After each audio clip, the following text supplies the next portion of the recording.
Good afternoon, everyone, and welcome. Thank you for joining us for this launch of the 2025 annual report. We will start with a statement from the Secretary General and then turn to your questions. Yes, good afternoon, and thank you for joining us today for the launch of our 2025 annual report. This report is basically a summary of what we have discussed, what we have decided, and also what we have done as NATO throughout 2025. And it was quite an eventful year. We see clearly that our world is constantly changing, and we are adapting to ensure we remain prepared.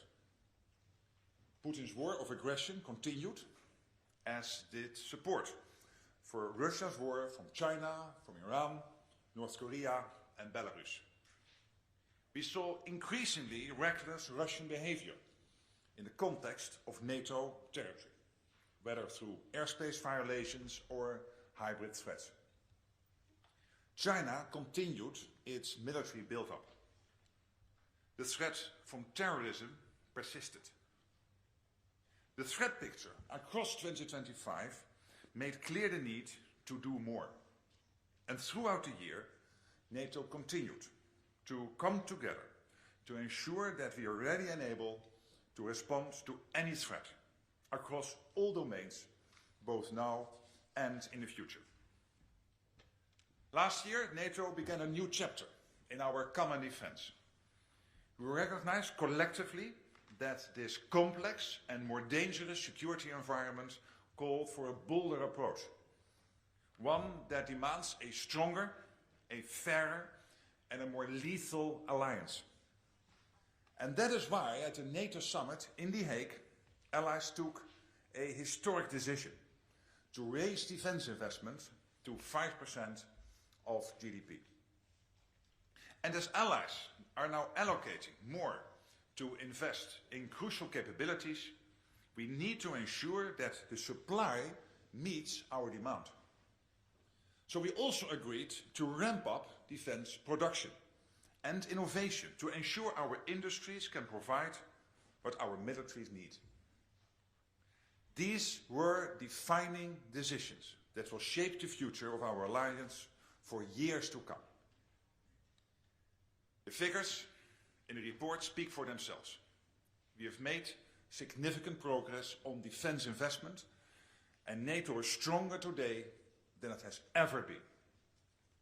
In 2025, for the first time, all allies met the goal agreed in 2014 to invest at least 2% of their GDP on defense. And many went much further. In fact, we saw 20% increase in what Europe and Canada spent on defense in 2025 as compared with 2024. Continuing this crucial trend will be a priority in the years to come. For too long, European allies and Canada were over-reliant on US military might.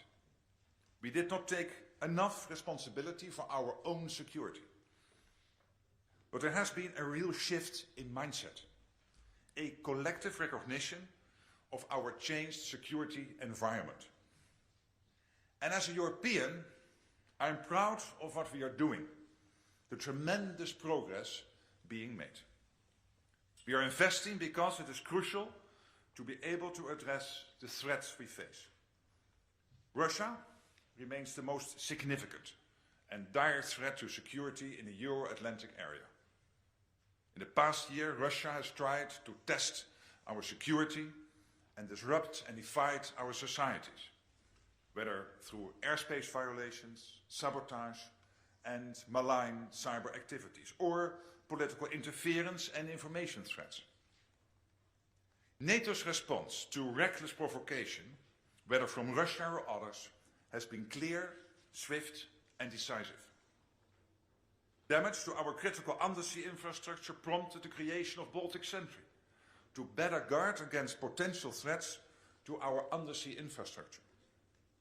In September, airspace violations from Russian drones over Poland led to the creation of Eastern Sentry, further strengthening Allied deterrence along the eastern flank, from the High North to the Black Sea. Through both Baltic and Eastern Sentry, we are testing new solutions and integrating innovation, including through the use of drones and counter-drone technologies. And as we continue to invest in the deterrence and defense of the whole of NATO, we also continue to provide crucial support to Ukraine. Our security is so closely connected. And that's why in 2025, allies provided the overwhelming majority of military assistance to Ukraine. This was in addition to ongoing humanitarian support and other forms of non-lethal aid. In February 2025, we opened JTAC in Poland, the first joint NATO-Ukraine center to share lessons learned from the war. In the summer of 2025, we launched Pearl, providing billions of euros worth of vital American military hardware to Ukraine, paid for by NATO allies and partners.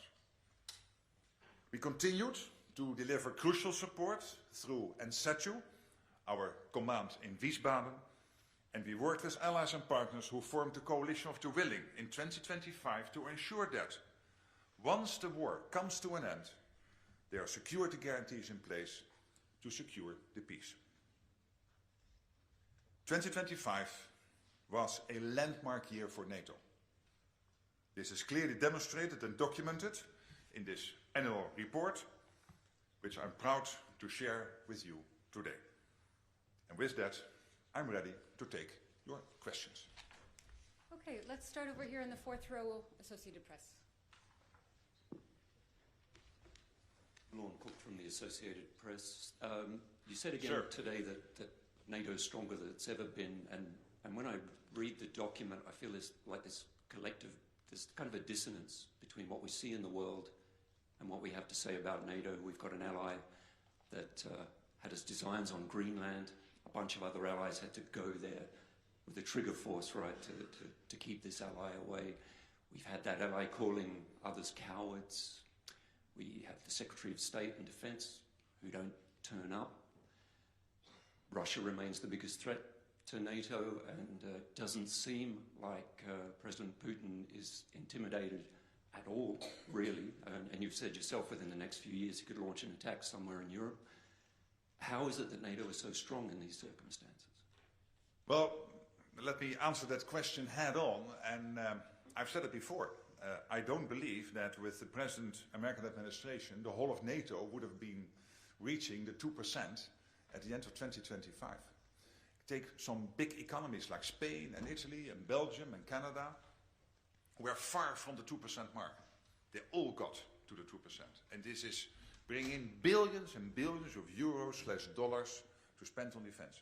And then the Hague Summit, without the present administration in the United States and the present president, I don't think we would ever have reached this commitment to spend 5% of our GDP on defense, including the 3.5% on core defense. And then finally, I think it was very important that the new American president coming in, Trump 47, opened the dialogue again with Russia to end the war in Ukraine. Because in the end, it was only the United States, I believe, who was able to break that deadlock. So that would be my direct reaction to your question. Okay, and just next to him, Terry. Thank you, that's efficient. Hi, Terry Hi. Schultz Good morning. with DW. Just to follow up a little bit on Lorne, you wouldn't have the higher defense spending, but you also wouldn't have had the insecurity that many European countries felt by the threat of one ally to attack another.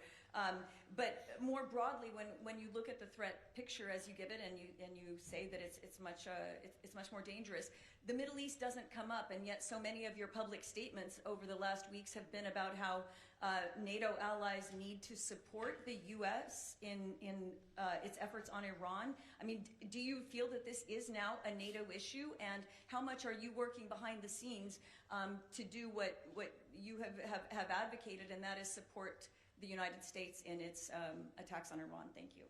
Thank you for the question. And this is not new. The alliance, NATO, has for some time been clear, even before I became Secretary General, that Iran cannot possess a nuclear weapon. And NATO has also long recognized the threat Iran's missile program poses to allies and their interests. And what the United States is currently doing is degrading those capabilities, both the nuclear and the missile. And take as an example what happened with Diego Garcia, the UK-US base, which was targeted by a missile which therefore could reach 4,000 kilometers. So the logical conclusion of that missile launch is that Iran has now capabilities increasingly dangerous for allies. Of course, the good news is that NATO stands firmly with all allies. We successfully, as you know, intercepted ballistic missiles heading to Turkey from Iran on 3 separate occasions. And when it comes to making sure that sea lanes are opening up again, and if they have opened up again, that collectively we are able to, as a world community, to make sure that ships can sail there. We have now 30 countries coming together, many from NATO, but also Japan and Korea, Australia and New Zealand and Bahrain and the UAE, but most of them from NATO, to discuss and then implement the question of the what, the where and the when it comes to making sure that the sea lanes stay open. Okay, let's come over here. Second row, BBC.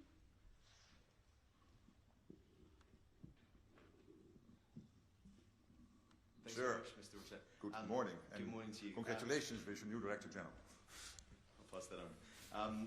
The first question is on Iran. You told our partners at CBS News that President Trump is doing this to make the whole world safe. I was just wondering how you can argue that in the short and medium term, and also how concerned you are about the impact on Ukraine, because you talk about how it's so central to Europe's security, and we've seen already how it's really benefiting President Putin, what's happening in terms of the easing of sanctions on oil, and that the Ukrainian conflict is being overshadowed, which I know is a concern of yours. And secondly, if I may, you have made a conscious decision not to criticize President Trump publicly. You're among a number of figures on the global stage who have done that.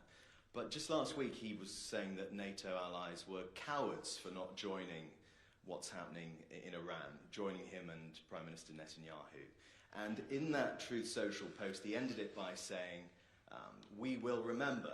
Now, whether or not President Trump is aware of this, but that has real echoes and chimes with words of remembrance that for more than 100 years, people in Europe in particular have been using that sort of phrase, we will remember them. So I just wonder, I'm not inviting you to criticize President Trump, because I know that's something you've been reluctant to do, but how does that touch you? How does that feel you when you see that sort of post? Well, thank you. Let me, various elements in the question. So first on Ukraine, the good news is that essential equipment into Ukraine continues to flow. And that is important because we have to do everything, and NATO is very much involved through the Command in Wiesbaden, through JTAC, individual nations providing support to Ukraine, including the essential equipment coming from the United States, paid for by European allies, getting into Ukraine. So that continues, that's good. Then when it comes to the comments of President Trump, as I said also on CBS, what I've been seeing is some frustration with him about the Europeans needing to take time to react to his request when it comes to this question of making sure that sea lanes are open.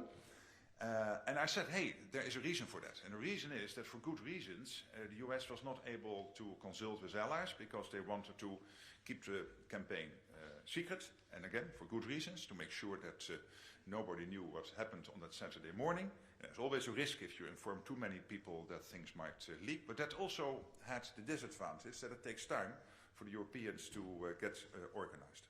The good news now is that thanks to the leadership from the United Kingdom, France and others, originally 6 countries, the UK, France, Italy and Germany and Japan and the Netherlands, then on Friday 22 countries, and by now over 30 countries have committed to come together to discuss the what, the where and the when it comes to making sure that the sea lanes stay open. And this is exactly also to the request of President Trump. And more generally, when it comes to the Middle East and the situation with Iran, NATO has been consistent over the years that NATO does not want, as an alliance, and this is a collective position, for Iran to get its hand on either a nuclear capability or a missile capability. Okay, we'll go to the 4th row. Interfax Ukraine in the center. Hi ma'am, good morning. Goedemiddag. Goedemiddag, u spreekt Nederlands. Klein beetje, dank u wel. Thank you, Alison. News agency Interfax Ukraine, Irina Sommer. Follow up what you just said, that American weapons continue to flow to Ukraine. Washington Post just reported that Pentagon might consider to redirect weapons which is going to Ukraine to Middle East. So what do you know about it? And because it's mentioned that it is already weapons which already was pre-ordered in the frame of Pearl, NATO program for Ukraine. So what do you know about this and what NATO is going to do or would do if it will happen? Thank you. Well, as I already mentioned in reaction to another question, this crucial equipment through Pearl, so this US vital equipment for Ukraine, including interceptors, is continuing to flow into Ukraine. And let me add that since the launch, and that was of course last summer, Pearl has now supplied around 75% of all missiles for Ukraine's Patriot batteries and 90% of the ammunition used in other air defense systems. So this is an important program, again, continuing to flow. 4th row, also in the center, Anadolu. Thank you very much, Secretary General. This is Shirley Hi, good from morning. Nato Agency. Good morning. You've mentioned your efforts regarding the formation of a multinational coalition outside of NATO to address the situation in the Strait of Hormuz. But I want to focus more on the NATO dimension of the conflict. And you've mentioned it yourself. In light of the recent developments in the region, the ballistic missile attacks on Turkey, a NATO territory, on 3 occasions actually, I would like to know, is the alliance taking or planning to take additional measures to augment Turkey's security? Could you kindly elaborate on those? Thank you. Well, obviously, I cannot go into the more secretive military planning, but I can assure you one thing. NATO is the strongest military alliance in world history. And we will do everything as 32 allies, the United States and Canada and the 30 allies in Europe, to do everything to defend every inch of NATO territory. And taking out these 3 missiles heading for Turkey is clear evidence of that, and we will continue to do so, and making clear to any adversary that we will do everything necessary to indeed make sure that we are safe. Okay, coming over here to the 2nd row towards the center. Hi, good morning. Good morning. From Breaking Defense. Breaking Defense, sorry. This week, the CEO of Rheinmetall warned that European, American, and Middle Eastern munition stockpiles were nearly empty. In the 2025 report, it says that in line with the updated Defense Production Action Plan, greater spending would allow for a rapid expansion of such production. How do you explain these claims that NATO countries still have near empty munitions despite years of warning, and what concrete steps will you take to fix that gap? Thank you. Yeah, thank you so much. And this is clearly one of the main focus areas also in Ankara at the NATO summit, no doubt, how to make sure that we ramp up defense production, because defense production in the end is an integral part of our overall deterrence and defense. It is the men and women in uniform, but also making sure they have what they need to fight the wars which others want to mount on us, and we then will defeat them if they try. When it comes to ammunition particularly, as you know, there's some good news that we have been able to increase the production of ammunition 6-fold compared to a couple of years ago. But still, clearly there's more to do. And when you look at the broader defense industrial base, and this is an issue which we have to confront both in the United States and Canada as well as in Europe, the defense industrial base at the moment is simply not producing enough.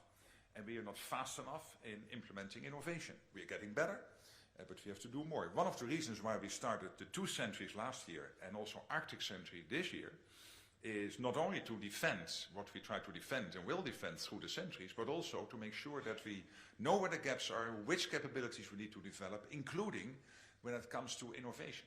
Take, for example, drone and anti-drone technology.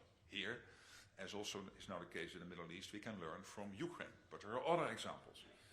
Also examples of how to make sure that the latest innovation, AI technologies, are an integral part of our overall defense. So this is crucial. I know the American president had a meeting with the 5 primes in the US.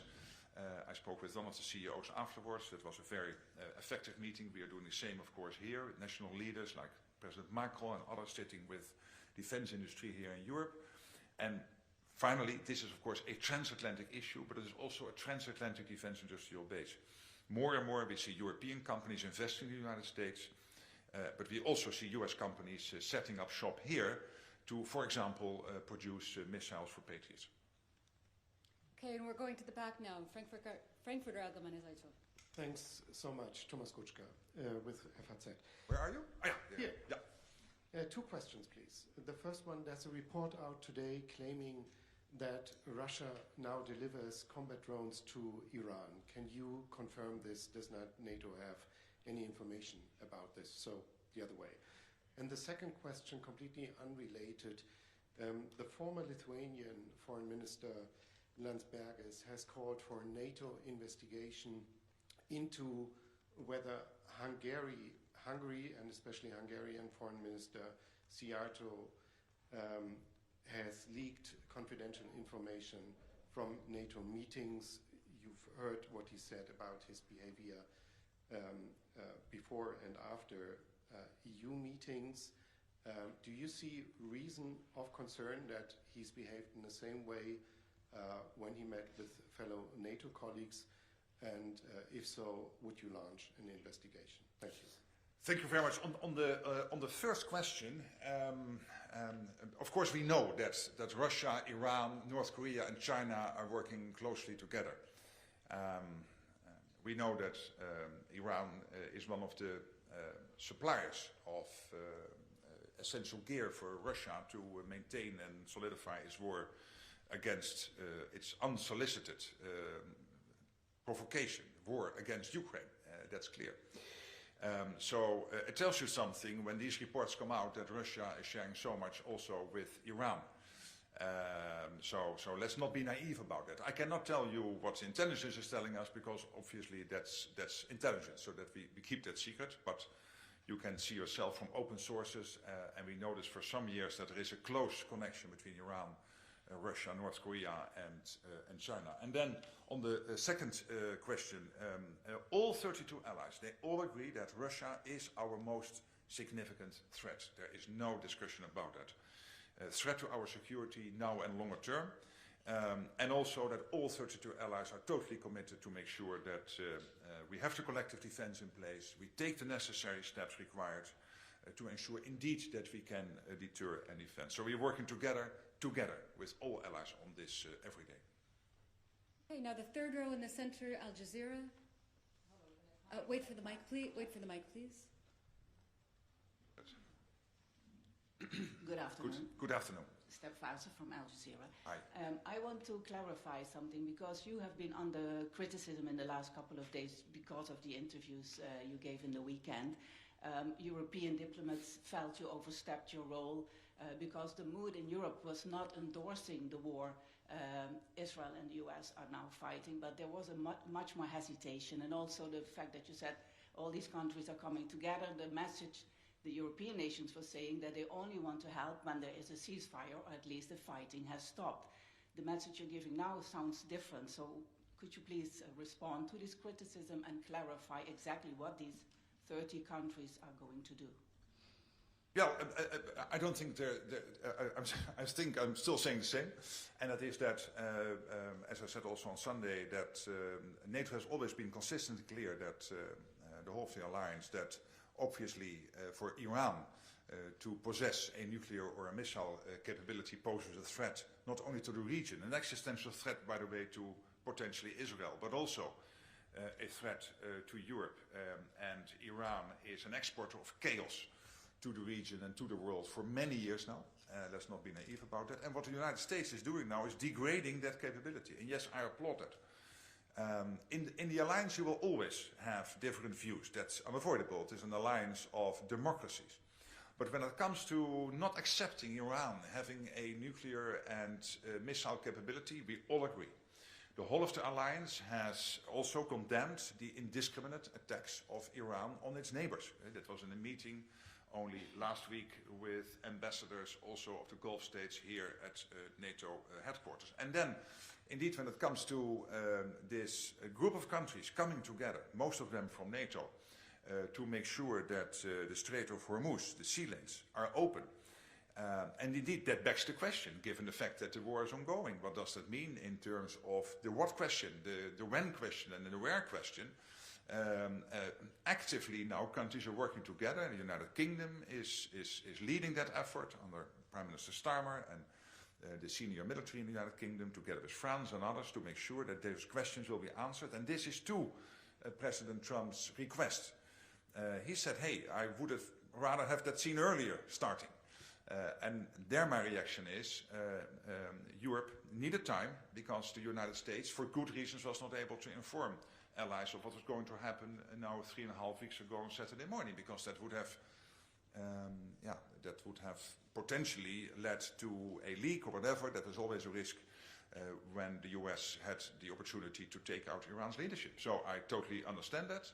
I don't criticize that, but it means that it takes some time for Europe to come together, and that's happening as we speak. All right, second row, Reuters. Thank you very much, Lee from Reuters. I'd actually like to follow up on Irina's question. So in that same Washington Post story, it said that the Pentagon had actually notified Congress that it intended to divert about $750 million in funding provided by NATO countries through Pearl to restock the U.S. military's own inventories rather than to send additional assistance to Ukraine.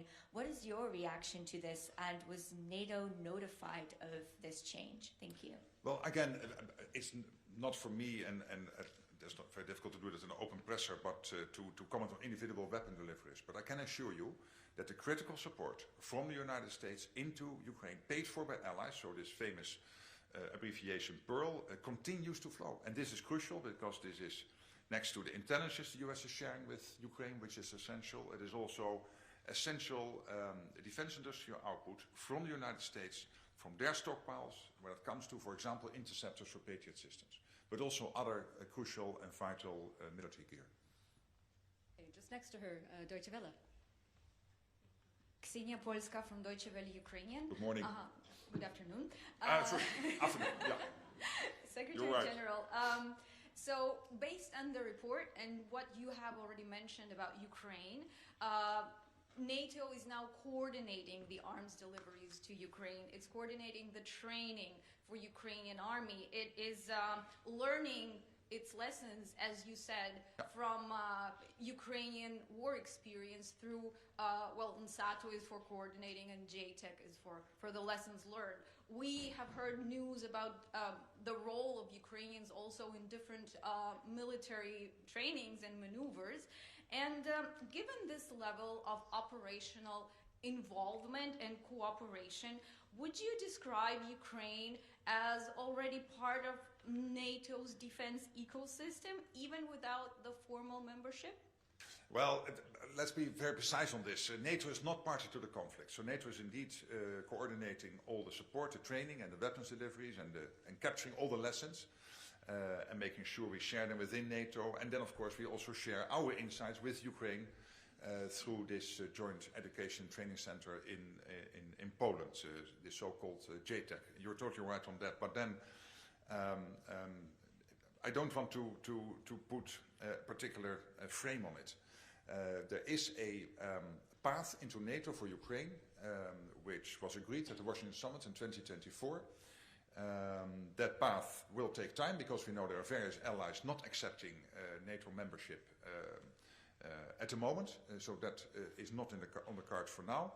But we also know that through the Coalition of the Willing, together with the United States, in Paris in January, under the leadership of President Macron, we agreed on what the security guarantees for Ukraine should look like post a ceasefire or a peace deal. Preferably a peace deal, if not, then at least a long-term ceasefire. And I think that is extremely relevant, because in the end, if it is not NATO membership, and again, that's not on for now, we have to make sure that when the war stops, Putin will not try again, because he knows, and this is why we need the security guarantees, that the reaction will be devastating, and that is collective.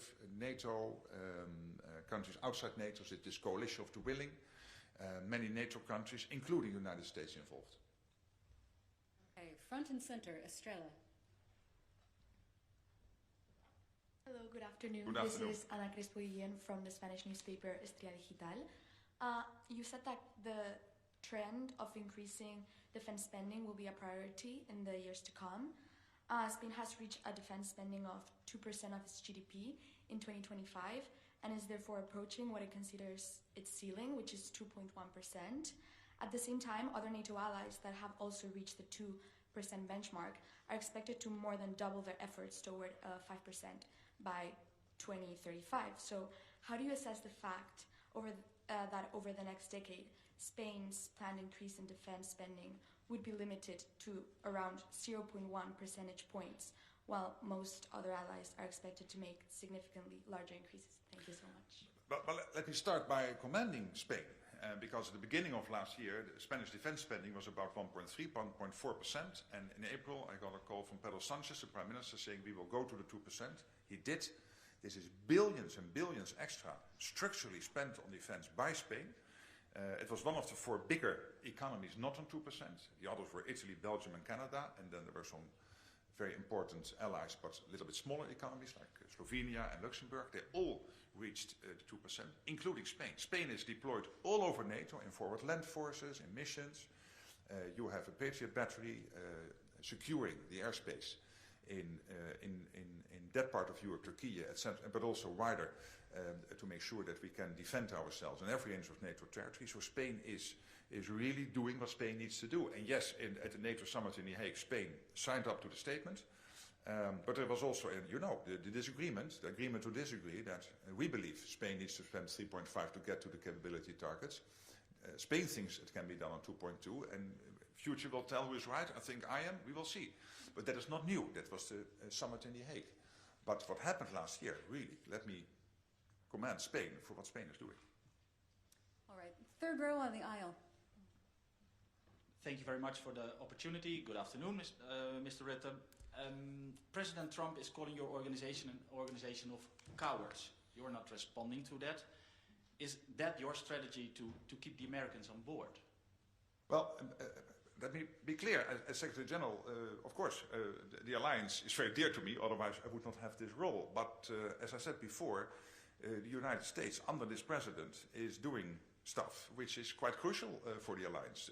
But then I have to repeat a little bit. It is starting again the dialogue with Russia, breaking that deadlock, getting the peace process going. It is making sure that the whole of the alliance came up to the 2%. I'm again not sure whether we would have reached that at the end of last year without President Trump. And then in The Hague, we agreed on the 5% spending target. And this is doing 2 things. One, it is equalizing with the US. That is taking out this big irritant that the Europeans and the Canadians were spending less than the Americans. A problem basically since Eisenhower. So, hey, it was about time to solve that issue. But more importantly, it is making sure that as an alliance as a whole, we have what it takes and what we need to deliver on the capability targets defense ministers agreed last June in 2025, so that if the Russians or whoever adversary wants to try something against us, we are not only now we can defend ourselves, but also longer term we can do that. That's why we need to spend that 3.5% core defense spending, 5% overall. And that is all, I think also in a large part, and not every European likes me to repeat this, but it is true. Without Trump, I don't think it would have happened. Okay, we have a few minutes left and more questions than we have time, but let's go to AFP here in the second row. Thank you very much. Good afternoon. Good afternoon, sir. I'm Olivier Beau from AFP. I would like to come back on what you said on Ukraine, that essential equipment continue to flow to Ukraine. But the question is for how long? And we are talking here about missiles interceptors like Patriots. I mean, are you concerned that the stocks might be exhausted very soon if the war in Iran lasts longer? Thank you. Well, I mean, yes, the flow is continuing. And we also know that in the Middle East and a lot of stockpiles are being used. That's clear. And there was this other issue already, and that is the defense industrial base, that we have to produce more. Your country, France, has some of the most impressive defense industrial companies in Europe, but please ask them to produce more. And the same I could say to colleagues from Germany. Germany, and by the way, Italy, the Netherlands, others have some of the best defense industrial companies in this part of the world, but they need to produce more. Extra production lines, extra shifts, opening new factories. The money is there. There was always the problem, can we have the 10-year safety and security in money supply? Yes, you have it now, because tens, hundreds of billion extra spent on defense, and we know that about 20 to 30% is spent on defense industrial output. So the good news is the flow is continuing, and at the same time we know, even without the campaign now against Iran, that there was the absolute necessity to ramp up our defense industrial production. And this is an issue which Europe has to face with the US, which the US has to face, and collectively, as a transatlantic defense industrial base, we have to face. Okay, third row on the aisle. Tamara Nutsubidze, independent media platform from Georgia, Euroscope.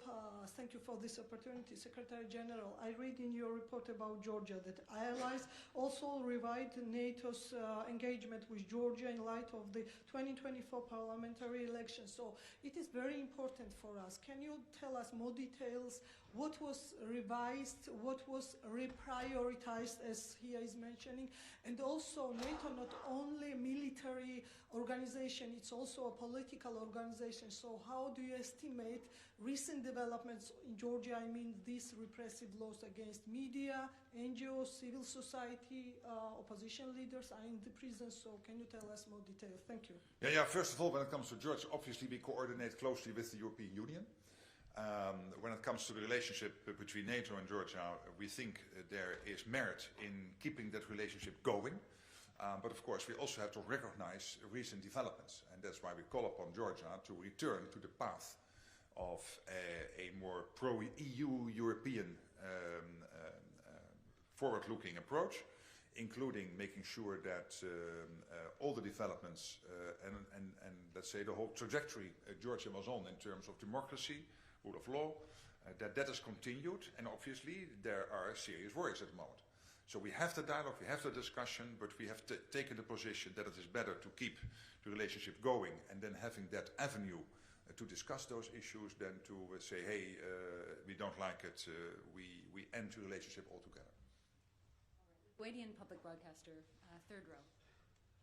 Thank you very much. Milda Velikanskite from Lithuanian Public Broadcaster. Good morning. Good afternoon. Good afternoon. Secretary General, question on Ukraine.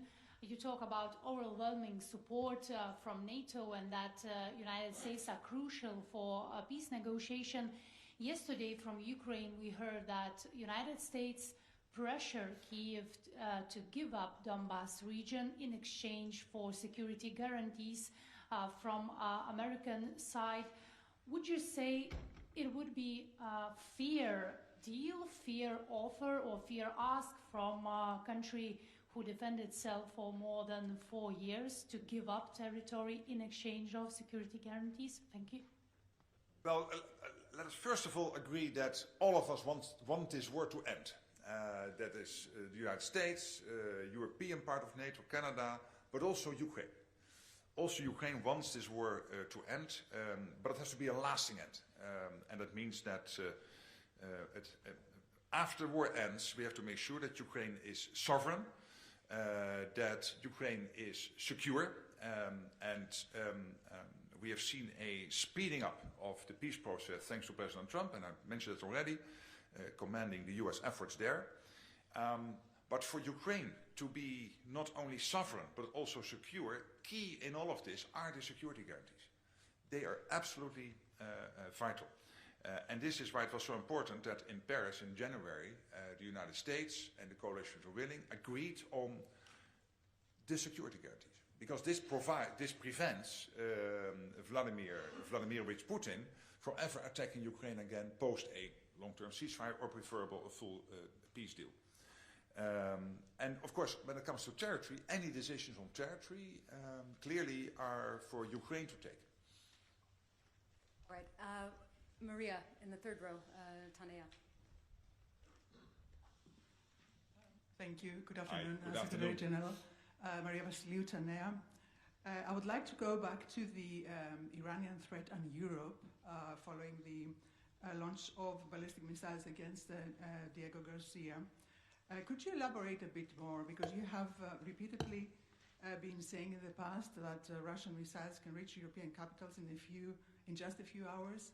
Is this the case now with Iranian missiles? Are you thinking along these lines these days? And more precisely, following the Iranian missile strikes on Turkey and the drone attacks on British bases in Cyprus, what is your concern? What is NATO's concern now on the security in the Eastern Mediterranean? Thank you. Well, on your first question, let's be lucid and conscious of the fact that Diego Garcia is 4,000 kilometers away from Iran. So if a missile from Iran is able to reach Diego Garcia, that is a relevant development. And what I was saying before to one of the questions asked, that it means that Iran already had capabilities which are dangerous for allies, but this means they are increasingly dangerous for allies. And you can do the math yourself, 4,000 kilometers. So in that sense, it's clear that where NATO allies collectively, unanimously agreed that two things should not happen. One is Iran having a nuclear capability, and secondly, Iran having its hands on a missile capability of this magnitude, then clearly there is reason to assume that there is an increasingly more dangerous situation for allies. The good news, of course, is that allies are prepared. We can defend ourselves. NATO is a very strong alliance. You have seen that in Turkey with the 3 missiles heading for Turkey. And let me say to all citizens in NATO territory that our military, under the leadership of the Supreme Allied Commander, they are on this, all of them, to make sure that we have what it takes and what we need to defend every inch of Allied territory. All right. Thank you so much for joining us today. That's all we have time for, but very grateful to see you and have a good afternoon. Have a great afternoon.